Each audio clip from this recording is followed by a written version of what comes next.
Audio Jungle. ભારતીય કિસાન સંઘ એક સરકાર ખેડૂતો પાસે ટેકાના ભાવે ખરીદી કરે તેવી માંગ કરી। વર્તમાન સમયે બનાસકાંઠા જિલ્લાના દિયોદર, કાંકરેજ અને લાખણી વિસ્તારમાં મોટાભાગે ખેડૂતોએ મોંઘા બિયારણ, રાસાયણિક ખાતર લાવી બટાકાની ખેતી કરી હતી। જોકે બટાકા કાઢવા સમયે બજારમાં બટાકાના ભાવ તળિયે બેસી જતા ખેડૂતો પરેશાન બન્યા છે, જેમાં ખેડૂતોને બટાકાના પોષણક્ષમ ભાવ ના મળતા જગતનો તાત પરેશાન બન્યો છે। આ બાબતે ખેડૂતોએ સરકાર સમક્ષ બટાકાના ટેકાના ભાવે ખરીદી કરવામાં આવે તેવી માંગ કરી છે। ત્યારે દિયોદર તાલુકામાં પણ ભારતીય કિસાન સંઘની બેઠક મળી હતી, જેમાં ભારતીય કિસાન સંઘના સભ્યોએ વર્તમાન ગુજરાત સરકાર પાસે માંગણી કરતા જણાવેલ કે વર્તમાન સમયે ખેડૂતો બટાકાની ખેતી કરે છે। એક બાજુ મોંઘા બિયારણ, રાસાયણિક ખાતર લાવી બટાકાનું વાવેતર કર્યું હતું, પરંતુ એકાએક બજારમાં બટાકાના ભાવ તળિયે બેસી જતા ખેડૂતોને આર્થિક નુકસાન વેઠવાનો વારો આવ્યો છે।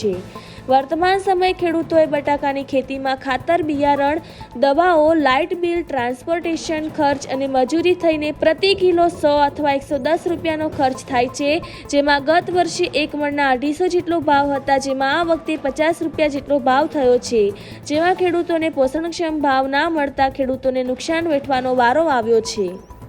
આજે બનાસકાંઠાની અંદર બટાકા માટે ખૂબ કપરી પરિસ્થિતિ છે, કારણ કે અમે આ જ્યારે આર્યો બટાકો વાવ્યું ત્યારે 1000થી 1200 રૂપિયે કટો વાવ્યું। અત્યારે 2 થી 3 રૂપિયા કોઈ લેવા માટે તૈયાર નથી। ગઈ સાલ અમે આ બટાકું 12 રૂપિયે કિલો વેચ્યું હતું। આજ 2-2.5 રૂપિયે કોઈ ખેડૂતનો માલ લેવા માટે તૈયાર નથી। ખેડૂતો ખૂબ પરેશાન છે, કારણ કે હમાં ભોગવવાના રહે। અત્યારે એક કોલેસ્ટરની અંદર જો અમે ટોલું મૂકવા જાઉં તો અમારે ટોલું મૂકવા જવાના હમાં 10,000 રૂપિયા થાય છે, અને કોઈ ખેડૂતનો માલ લેવા માટે હાલ તૈયાર નથી। આજે અમે આ બધા ભારતીય કિસાન સંઘના ખેડૂતો, અમારા પ્રમુખ, આ બધા સાથે મળી અને સરકારશ્રીની રજૂઆત કરે છે કે આ બટાકામાં કંઈક અમને સહાય આપો, ખેડૂતને કંઈક ટેકો કરો, ને કે અમે ખેડૂત હાલ પતી જાય છે, આમાંથી ખેડૂતોથી કશું બને એમ નથી। એટલે સરકારશ્રીને અમારી નમ્ર વિનંતી, કંઈક બટાકા અને ડુંગળી માટે કંઈક ખેડૂતોને કરો। બટાકાના ભાવ સાહેબ અત્યારે તો ઓલાના ગોળકે વાય એટલો બીજવાળાના ભાવ વળતા નથી। આ ભાવને તો બીજવાળા વળતા નથી, તો અમારે ખાતર, બિયારણ, મજૂરી, લાઇટ બિલ અમારે શેમાંથી કાઢવાનું જ। તો અમને સરકાર કોઈક સહાય કરે તો બરાબર છે, ને કે હવે ખેડૂતો પતી જવાના છે, અને બેંકના લેણા પણ ભરવા અમે તૈયાર નથી કે બિલ અમે શેના ભરે, બિલે અમારે આમાંથી કાઢવાનું, શેમાંથી કાઢવાનું, અમારે છે ટેક્સ ચાલ છે અમારા ઘરમાં, અમે પાડીને પૈસા ભરા, તો બિલ ભરવાના અમારે પૈસા નથી। તો હવે બળે છે રીતને અમને લાઇટ હાલ છે, તો અમે આ બાઇટ કાપી નાખશે, તમે આ બાજરી છે રીત વાંચે, અમારે કોઈ વધાર નથી। જો આ સરકાર કોઈક સહાય કરે તો અમે ભરી શકે, ન કે કોઈ અમેથી લેણું પણ ભરાય એમ નથી। છતાં ટોપા ખાવાનો દાડો આવેલ છે સાહેબ। હવે આ કંપનીવાળાને 1600 રૂપિયાના અમારે બીજવાળા લાવ્યા, અમારે કંપનીવાળાને આલી રહ્યા, હવે અમકન રૂપિયો ને પાછો નથી, તો અમે પેદા શેમાંથી કરવો, રૂપિયો શેમાંથી પેદા કરવો? આ જ અમારી પરિસ્થિતિ છે, ખરાબ પરિસ્થિતિ છે સાહેબ। ટોપો ખાવા દાડો છે। અમે કોઈ માલ સામાનના કે ઘરે કરિયાણાના લાયા હોઈએ, અમે વેપારીને શું હાલ, તો અમારે બધું આના માટે હોય છે સાહેબ। તો ખરેખર કોઈક સરકાર અમારે સહાય હાલે તો બરાબર છે, ને કે અમારે ટોપા ખાવા દાડો છે, ખેડૂતને કોઈ આધાર નથી। સરકાર કોઈક સહાય હાલે તો બરાબર છે, તો જીવાય, ને કે જીવાય એમ નથી।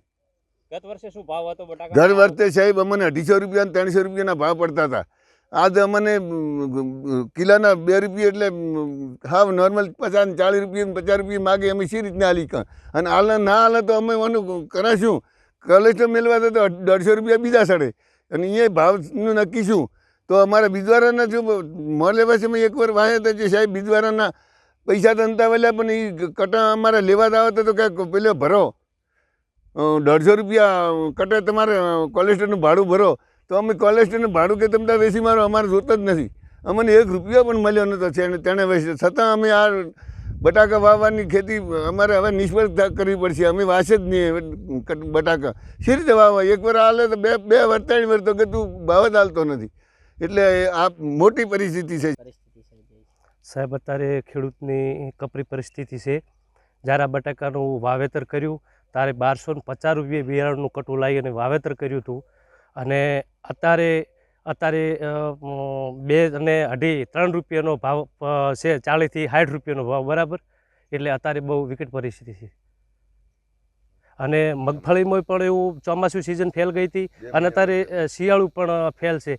કોત સરકાર સાહેબને રજૂઆત કરીએ કે કોઈ સબસિડી આલે તથા ટેકાનો ભાવ આપે, એવી અમારી રજૂઆત.